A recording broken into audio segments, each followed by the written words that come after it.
בחיים שלי לא חשבתי שפוסט בפייסבוק יוביל לידידות שתשנה לי את המסלול. אבל אז קראתי את הפוסטים של ברק שגיא. הוא כתב על צמחים כמו שאנשים כותבים על אהבות אבודות. סיפורי ליקוט מלאים הומור, רגש ואהבה פירית לאדמה ולקולינריה.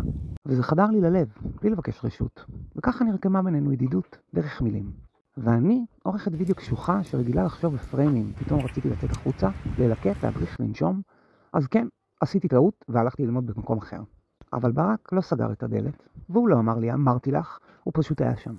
שלח לי קבוצות, נתן לי לוקיישנים, עזר לי בשיחות עם לקוחות, ועוד מזכיר לי מדי פעם לא לשכוח לעשות ביטוח. והכי מרגש, הוא קורא לי בינתי, ואני קוראת לו ארוש. על אמת. אז כשאני צריכה תזכורת למה בחרתי בדרך הזאת, אני חוזרת אליו. לשקט, לירוק, ללמידה, ולפעמים גם לשתוק יחד מול שיח מרווה ריחנית.